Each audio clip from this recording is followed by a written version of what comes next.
Convido vocês a abrirem comigo já, rapidamente, livro de Mateus, capítulo 28, verso 16, diz assim a palavra de Deus: Então, os 11 discípulos partiram para a Galiléia e foram ao monte que Jesus havia indicado. Quando o viram, o adoraram, alguns deles, porém, duvidaram. Jesus se aproximou deles e disse: Toda autoridade no céu e na terra me foi dada, portanto, vão e façam discípulos de todas as nações, batizando-os em nome do Pai, do Filho e do Espírito Santo. Ensinem esses novos discípulos a obedecerem a todas as ordens que eu lhes dei. Lembrem-se disto: estou sempre com vocês até o fim dos tempos. Gente, essa noite eu queria falar um pouquinho com vocês, que a gente pudesse refletir juntos sobre um tema. Até o Luciano tem lido bastante, eu também comecei a ler, copiei ele, alguns livros, sobre discipulado. Que é algo que é tão falado hoje, mas é algo que às vezes é tão raso no significado, aquilo que representa o discipulado, o discipular, o discípulo. E para nós, enquanto cristão, essa palavra ela vai ter um duplo sentido. Ela vai ser tanto o discipulado ser seguir a Jesus, o processo de ser discípulo, quanto o de apresentar Jesus, o processo de discipular. Toda vez que a gente fala em discipulado, ele vai ter essas duas vias: o processo de seguir Jesus e o processo de levar outras pessoas a seguirem a Jesus. E esse é o processo, A gente fala que nesse texto que a gente acabou de ler, em Mateus, que é o comissionamento, é quando Jesus ele envia os seus discípulos. Esse texto ele vai apresentar essas duas realidades, uma de forma um pouco mais implícita, escondida no texto, e outra de forma extremamente escancarada. Como assim? O ser discípulo, no texto que a gente acabou de ler, em Mateus 28, ele está à base de tudo aquilo que Jesus está dizendo. O ser discípulo permeia aquele texto. Só discípulos poderiam responder ao convite que Jesus estava fazendo. Então, o primeiro pressuposto que a gente tem que entender quando a gente lê esse texto é que tanto ele fala sobre discípulos como pessoas que discipulam. Então ele está falando para esses dois públicos. Às vezes fica a gente achando que o evangelho ele é sobre outras coisas, mas não, a igreja, a base da igreja, o evangelho, ele é sobre discipulado. Jesus está falando para os seus discípulos, e isso precisa ser claro para nós, pois a igreja, ela é constituída exclusivamente por discípulos. Gente, todos nós que estamos aqui essa noite, somos discípulos de Jesus. Não existe meio termo.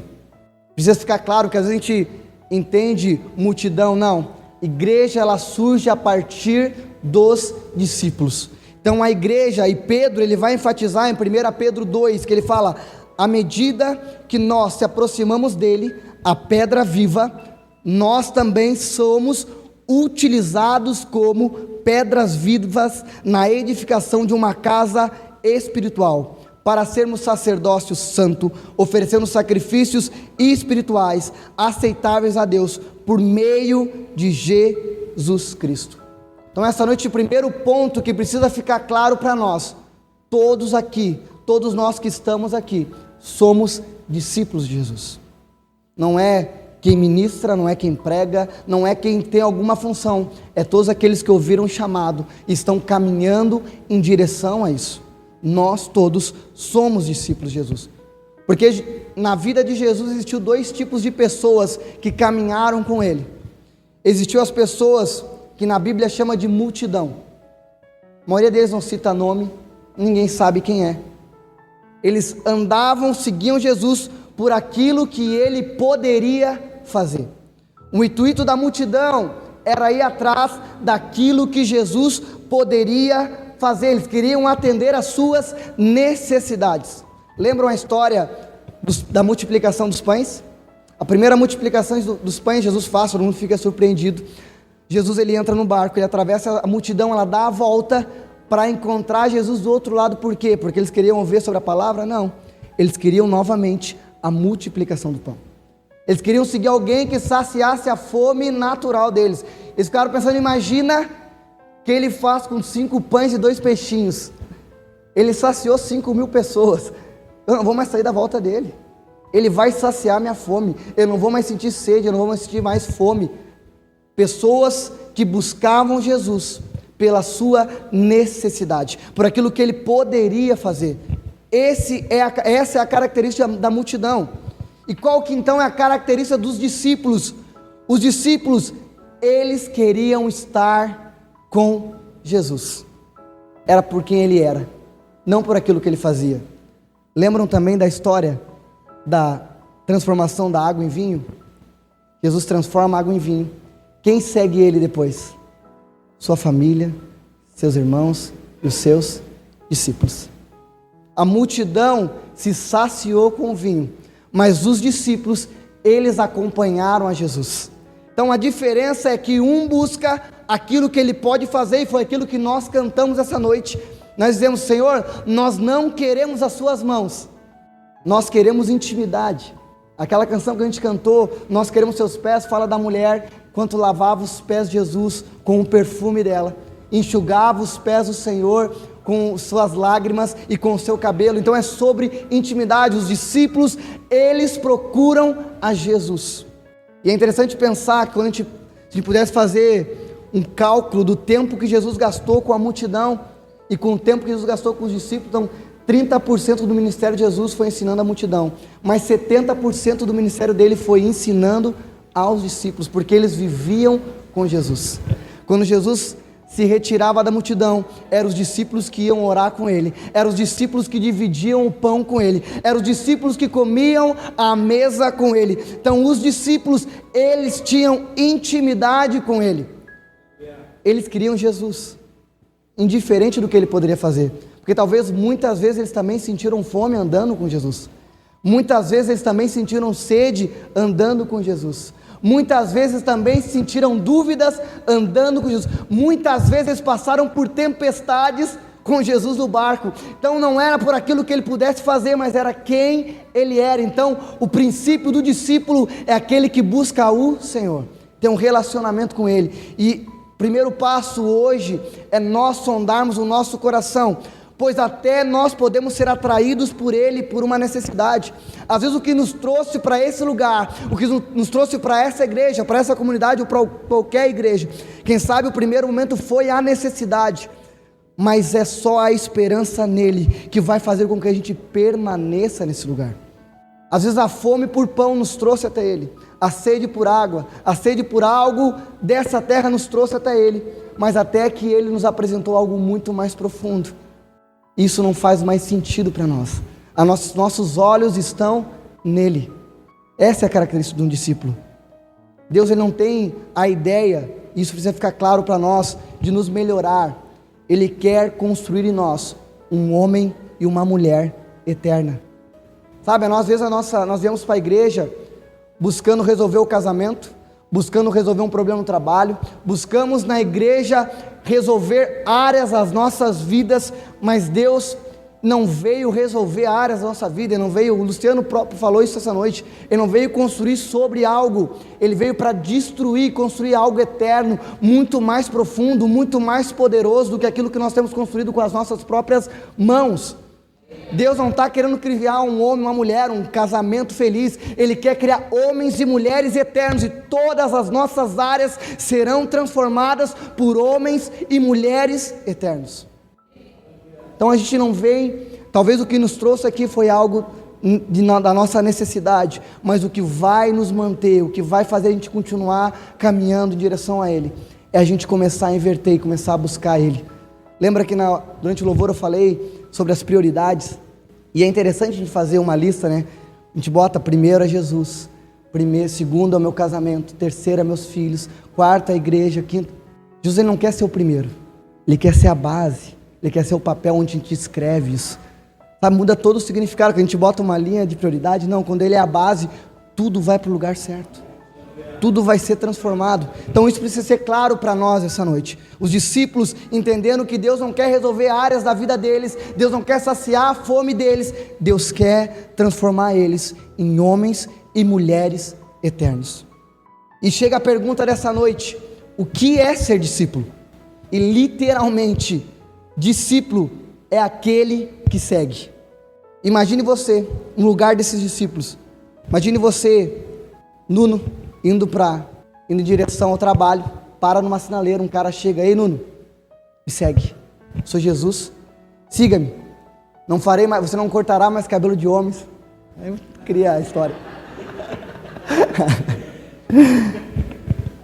Mas entenda que foi algo extremamente simples, foi algo extremamente direto, literal. Não foi algo, meu Deus, um anjo desceu, não, foi algo extremamente literal. Eles viram algo, Jesus disse: ei, siga-me.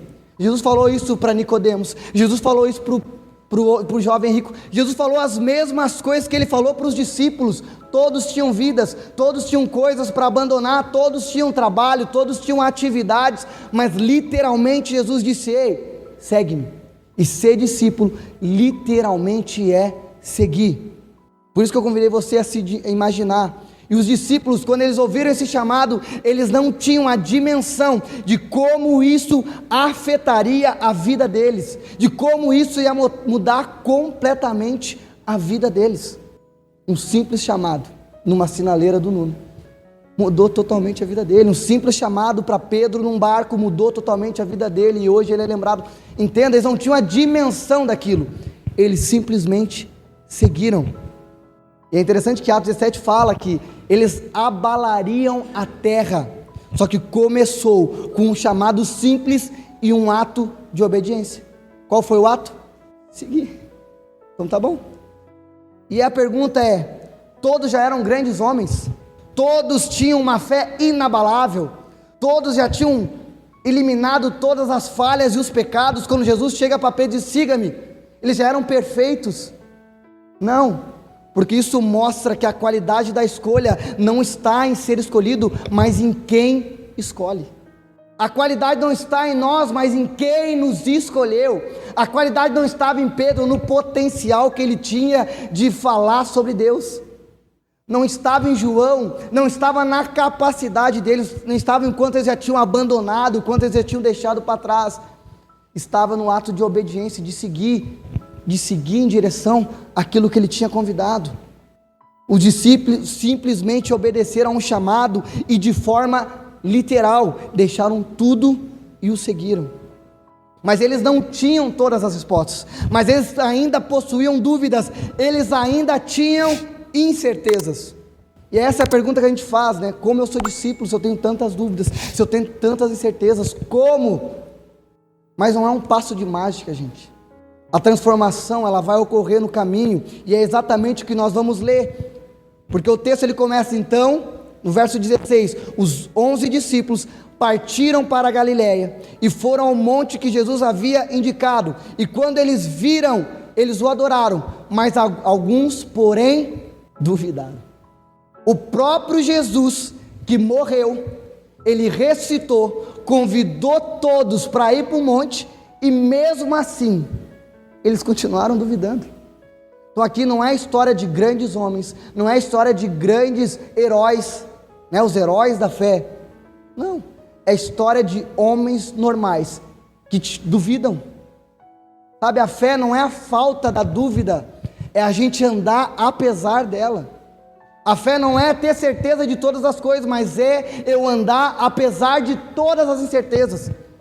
É sobre a tua palavra, o que Pedro fala para Jesus: ei Senhor, eu posso andar sobre as águas, então diga que eu vá, e eu irei. Então a fé não é o fim, o ser discípulo não vai, a hora que nós nos tornamos discípulos não vai extinguir todas as dúvidas, não vai extinguir todas as incertezas, não vamos ser transformados a nossa mente de outra coisa, você outro Lucas, não. Por isso que o texto continua: e se aproximou deles Jesus e disse: toda autoridade no céu me foi dada, e na terra também, então vão. Os próprios discípulos duvidaram, e é por isso que ele usa o vão. É interessante pensar que, se a gente for pegar esse texto, e algumas bíblias trazem, esse vão não é vão, é enquanto vão, façam discípulos, enquanto vão. Então ele convida os discípulos para uma caminhada, e nessa caminhada, eles iriam encontrar pessoas. Nessa caminhada de transformação à imagem daquele que nos criou, nós iríamos alcançar pessoas. Por isso que ele diz, enquanto vocês estão sendo transformados nesse caminho, enquanto vocês estão sendo transformados de dentro para fora, a minha imagem, a minha semelhança, enquanto vocês vão, sabe? Jesus sabia que o caminho produziria neles novos homens, novas mulheres. Eu gosto muito de uma poesia, Estevão Queiroga, que ele fala assim: o homem que ao partir de casa se perdeu, e a caminhada fabricou um novo eu. O caminho muda e ele muda o caminhante. Eu, caminhante, quero o trajeto terminado, mas no caminho mais importa o durante. O que eu quis dizer com isso? A gente quer olhar, porque a gente fica na dúvida entre o já e o ainda não. Nós já somos santos, mas ainda não. Nós já somos a noiva de Cristo, mas ainda não. A gente está nesse processo do já e ainda não. É nesse processo de caminho que Jesus está nos transformando. Nós já temos a foto pronta, a imagem para onde nós estamos caminhando. Mas é nesse processo, é nesse caminho, é nessa jornada que Ele vai nos transformar. É sobre caminhar. Porque às vezes a gente tem, não, eu vou vir para Jesus quando tudo estiver resolvido. Eu vou me tornar discípulo, que é a resposta que a maioria dá: Senhor, deixa que eu enterre os meus pais.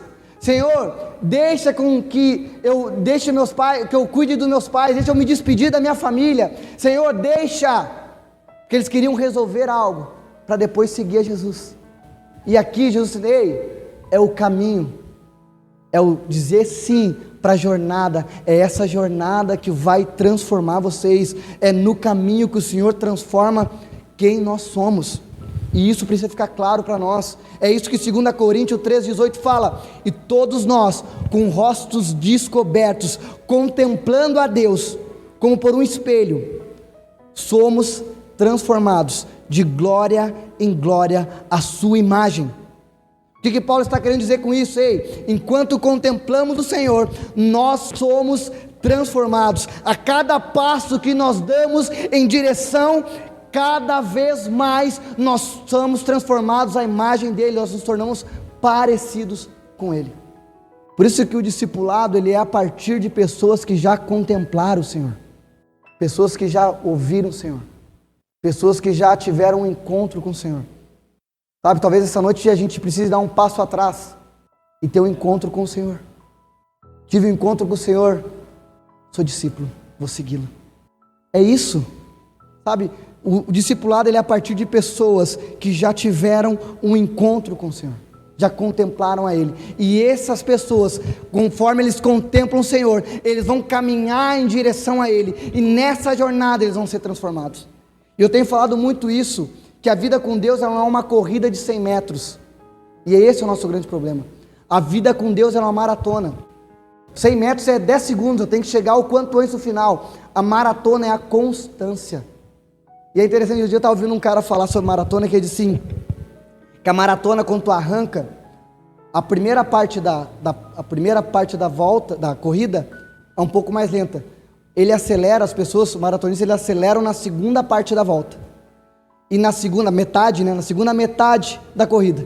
E o sprint final, onde eles dão tudo o que eles têm, é no final. E eu comecei a pensar, cara, como a gente inverte as coisas, né? Na vida com Deus. Você pensou? Quando eu era jovem eu fazia. Agora que eu casei, vou tirar um pouco o pé. E a maratona é o contrário, na segunda volta é que daí que eles vão acelerar. Porque, cara, tá quase no final. E quando eles vêm a linha de chegada, eles dão aquele último fôlego, porque eles sabem que a hora que eles chegar lá eles vão cair. É o final, acabou. E a gente inverte isso. Diz, já passei os 35, agora tenho que construir patrimônio. E chega na velhice, agora eu quero descansar, aproveitar os netos. E não, às vezes a gente vai ter que exigir mais. Quanto mais próximo, mais vai nos exigir. Sabe, se Jesus falou que estava voltando há 2000 anos atrás, cara, Ele deve estar às portas. Porque se Ele disse, ei, eu já estou voltando, e já faz 2000 anos, cara, Ele deve estar chegando. Porque se Ele falou lá, que breve Ele voltava, nossa gente, deve ser algo muito rápido. E isso exige tudo de nós nessa última volta, nesse último sprint, esse final, sabe? Esse último recurso de força, de energia, de nos doar, de nos desgastar. E é difícil, né? Porque a minha maior preocupação de chegar no céu, que às vezes a gente tem a preocupação, assim, às vezes eu converso com as pessoas e digo, por que tu se desgasta tanto na igreja, se envolve tanto, leva pessoas para ouvir problemas na tua casa, né? Porque às vezes pode que eu chegue no céu e Jesus disse assim, cara, não precisava tudo isso, né? Chegar para nós e dizer, você não precisava ter culto todo domingo, né? Ouvir tanto problema, ter se envolvido tanto com as pessoas, não precisava. Mas entra. O problema é ser o contrário. Chega lá assim, tu podia ter feito mais. Tu podia ter se envolvido mais. Tu podia ter se doado mais, podia ter feito muito mais. E você olha para qualquer área da sua vida. A minha preocupação é essa, porque eu não vou mais ter chance de fazer nada diferente. Acabou. Diante dele não vou mais ter como, não, Senhor, me dá mais tempo para mim fazer algo. Acabou. Então entenda que a gente está numa maratona, numa jornada, e essa jornada vai custar para nós.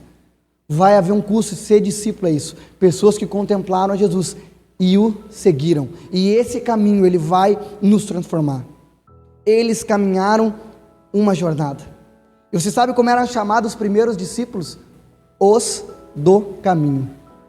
É assim que em Atos vai se referir aos primeiros cristãos. Os do caminho.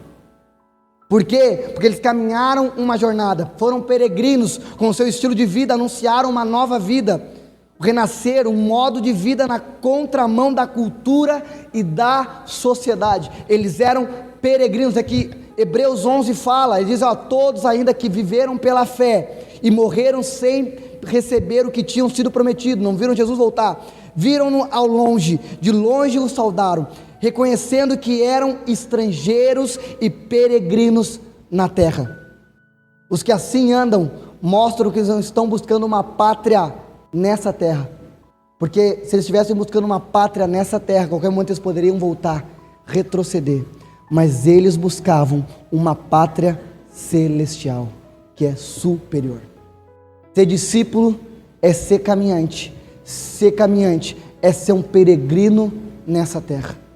Como é que anda um peregrino, gente? Ele tem que andar com pouca coisa. A mochila tem que ser leve. O pessoal que faz mochilão, tu não vai carregar micro-ondas, né? Vai carregar uma mala cheia de coisa. Não. Tu vai carregar o mínimo possível, porque tu vai andar e isso vai te cansar, vai ser desgastante. Nosso problema é que nós queremos ser peregrinos e levar tudo, carregar tudo com a gente. A gente quer dizer que segue a Jesus, que estamos no caminho, mas nós queremos carregar tudo junto. E ser peregrino pressupõe uma mochilinha bem leve, poucas coisas, seguir, andar, caminhar. Para onde? O Luciano falou, para uma terra que ele vai mostrar, uma pátria que não é dessa terra. A gente está buscando algo que não é dessa terra.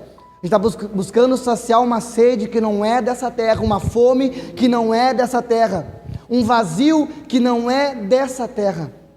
Por isso que a gente às vezes coloca um casamento, bota um relacionamento, um trabalho no lugar que só pode ser Deus, nunca vai saciar, ele é pequeno.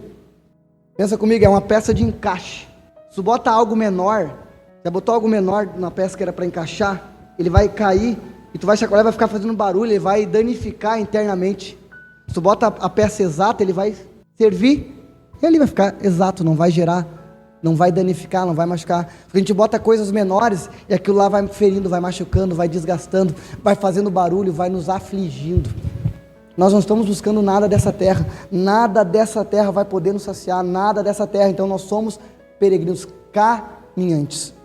O problema de hoje é que cada vez nós temos mais seguidores que não seguem. Loucura, né?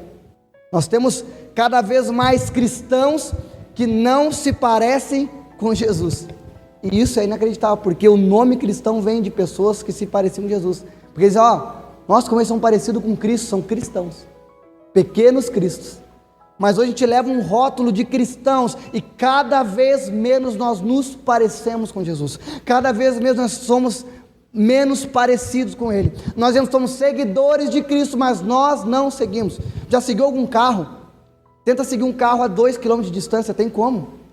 Não tem, tu tem que estar colado, perto. Eu odeio, porque o Luciano, ele vai seguindo, ele freia em cima das coisas, é horrível seguir ele. Mas entende que o seguir é isso, eu tenho que estar próximo, eu tenho que estar perto, riscando, batendo na traseira dele às vezes. Já tive caso que aconteceu, uma vez indo para Novo Hamburgo, um cara seguiu nós, a gente freou, ele não viu, o próprio pessoal que estava se seguindo se bateu, foi assim, ó. Tem coisa que só acontece em Novo Hamburgo.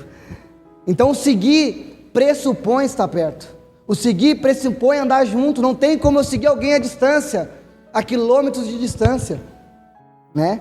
Ou tem o cristão 007 que segue meio escondido, viu? Disfarçado, meio de longe, né? Não, seguir é andar próximo, é estar junto, é um andar do lado. Isso pressupõe, então, cada vez nós vivemos uma geração que se diz seguidor, mas não segue. Imagina se Jesus chegasse para os primeiros cristãos e dissesse: vocês querem se identificar comigo? Vocês querem levar o meu nome? Mas sim, não importa o que vocês vão fazer, não importa se vocês vão mudar de vida, só leva o meu nome. Imagina Jesus chegando para os discípulos falando isso aí. Bem, eu quero que vocês se identifiquem comigo, mas não precisa mudar nada. Não precisa ser parecido comigo. Pode, só quero que vocês levem meu nome.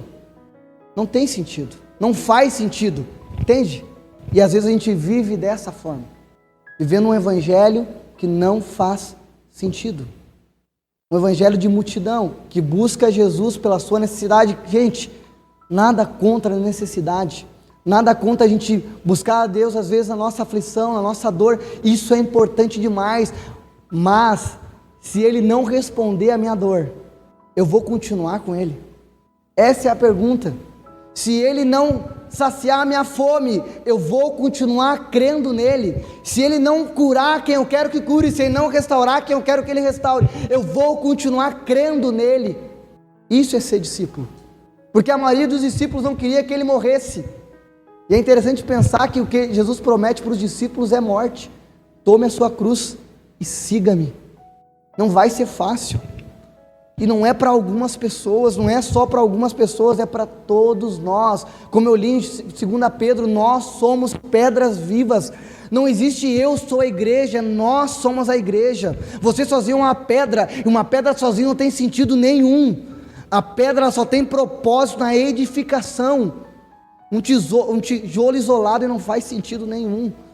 Ele só vai ter sentido na edificação. Então Deus diz: vocês são pedras vivas, mas só vai ter propósito se estiverem junto ao meu corpo, junto de mim, junto da minha igreja, junto da comunidade. Isso é ser discípulo, gente. Isso é ser discípulo. Porque a multidão, ela pegava e ia embora, recebia o pão e ia para casa, vinha no próximo encontro para receber o pão e ir para casa. Como eu saí saciado, só domingo que vem. E às vezes a gente vive com multidão.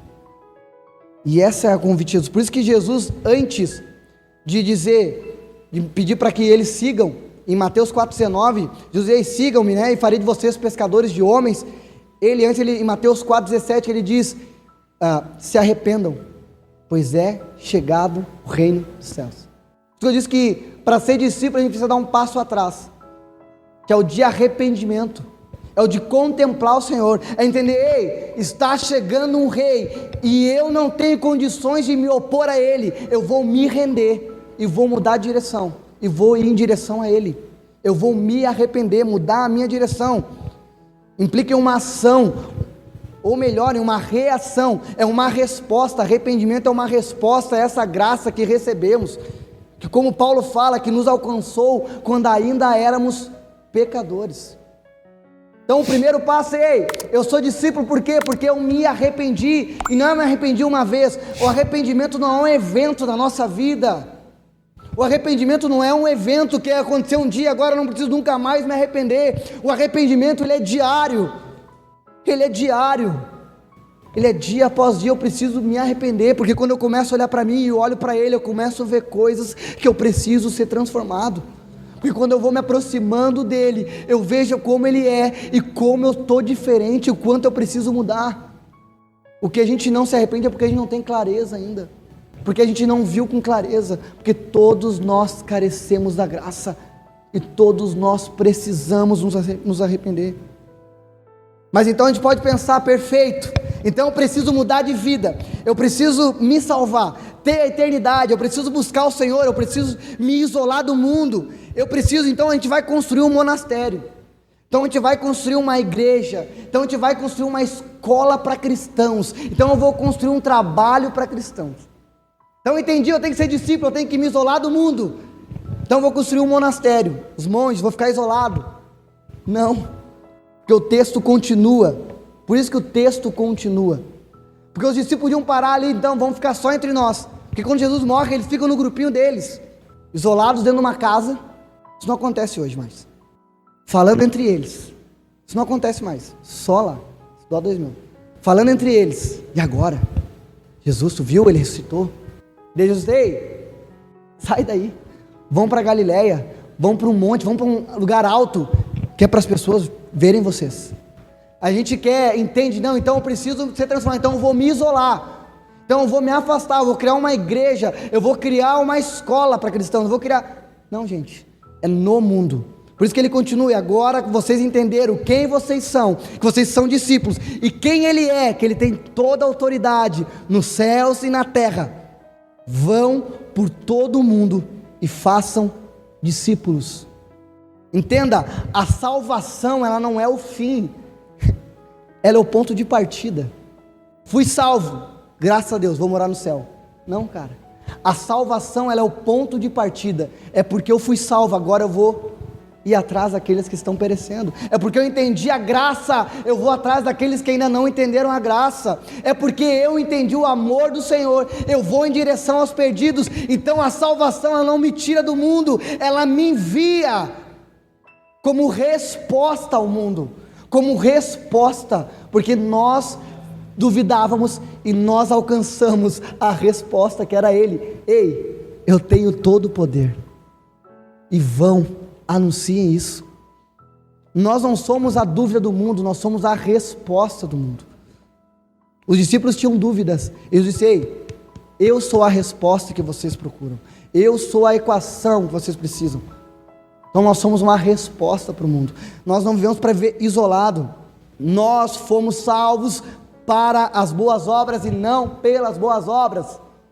Daí você pode pensar, então agora eu vou fazer de tudo, vou me esforçar, vou ajudar o próximo, eu vou dar tudo que eu tenho para ser salvo. Não, eu faço tudo o que eu faço porque eu fui, e não para. Então Ele me transformou, Ele mudou quem eu sou, eu sei quem Ele é, eu sei o que Ele tem feito na minha vida, então eu vou manifestar. Nós somos uma resposta para o mundo caído, nós somos uma resposta para o mundo em dores, nós somos a cura para o mundo. Era isso que os discípulos entendiam. Vão, nós não nos tornamos discípulos para ser salvos, mas para mostrar Jesus ao mundo, e isso acontece de duas formas. Jesus fala ali, primeira, batizando, Ele fala, ide por todo mundo, né, batizando em nome do Pai, do Filho. Então o que é o batismo? É um ato público de confissão de fé, representa o ato que une todos os cristãos. Batismo fala sobre unidade, sobre estar junto, representa o ato de morrer e nascer para uma nova vida, e é isso que nos une com Cristo, porque Ele morreu e Ele ressuscitou. Então um batismo, tanto que Ele fala sobre um batismo, Jesus toda vez que Ele vai falar sobre a cruz, Ele fala sobre um batismo. Então Ele diz, ei, vão pelo mundo batizando, então ei, vão pelo mundo sejam instrumentos de morte na vida das pessoas, sejam instrumentos de morte, que o batismo é isso, é morrer para uma velha vida e nascer para uma nova vida. Então vão pelo mundo e sejam um instrumento de morte. E qual é o instrumento? Como é que eu faço? Com a verdade. A verdade é a arma mais poderosa para isso. Por isso que precisamos buscar ser íntimo das pessoas, pois o batismo público ele é uma confissão, então ele expõe algo que já está acontecendo no coração da pessoa. O batismo é exatamente isso, é pôr para fora aquilo que já está acontecendo internamente. Então essa pessoa já entendeu a unidade, então ela é íntima. Então a verdade é a arma mais poderosa, e a intimidade, o ser íntimo, ser um, também representa o batismo, nos aproxima para que a gente possa expor a verdade, ter o acesso para essa verdade. Já viu quando chega uma pessoa estranha na casa, ou alguém estranho que nunca foi na casa, tu vai lá, tu organiza a casa, deixa organizadinha, não vai deixar tudo bagunçado, né? Tu senta aqui, fica à vontade, aquela gentileza, né? Tu não tem muita intimidade, então tu é gentil, porque tu não tem tanta intimidade. Quem tem irmão aqui, como é que quando o irmão chega em casa, cara, senta aí, pega, tem na geladeira, ou, né, a pessoa mais íntima, cara, tu tá com bafo, né? Chulé. Tem intimidade faz tu expor a verdade, porque às vezes a falta de intimidade tu fica meio assim, né, cheio de, pisando em ovos, não vou cuidar, e a intimidade ela te aproxima, e quando ela te aproxima, ela te torna íntimo, a verdade ela vai nos confrontar, a gente lê, né, João 6, né, conhecereis a verdade vos libertará. A verdade ela vai nos magoar, ela vai muitas vezes nos ferir, ela vai muitas vezes nos confrontar. É difícil, quando a gente lê a Bíblia ela não nos confronta mais, é porque talvez a gente já está vivendo na mentira, a gente não consegue mais ver a verdade.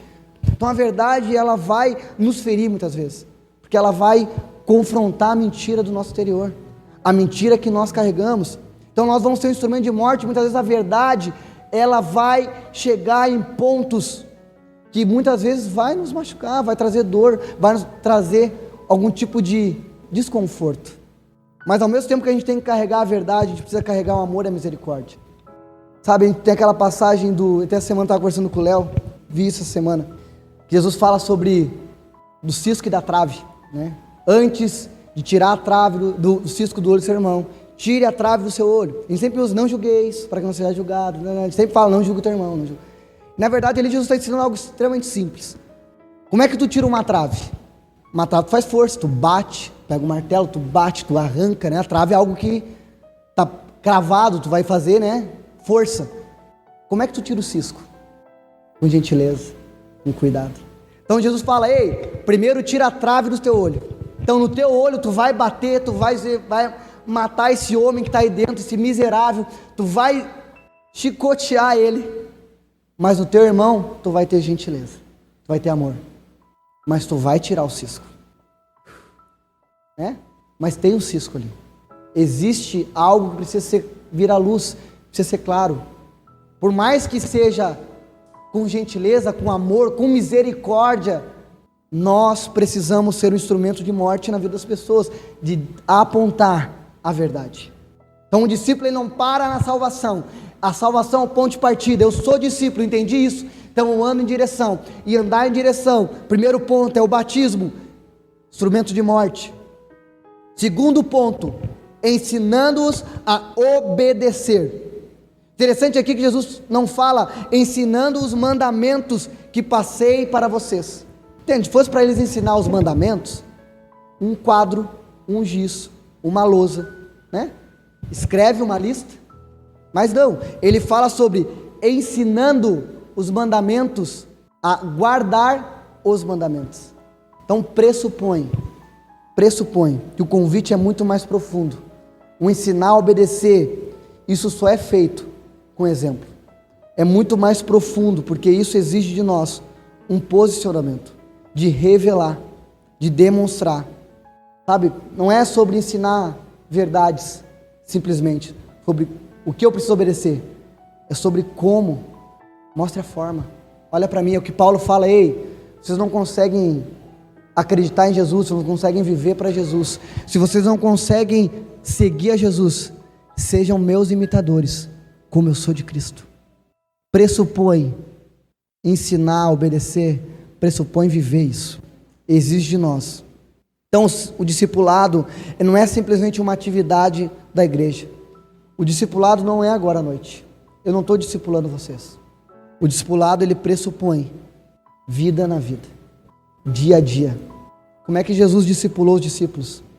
Ele marcava uma quarta-feira à noite, ele comia com eles, ele andava com eles, ele tinha intimidade com eles.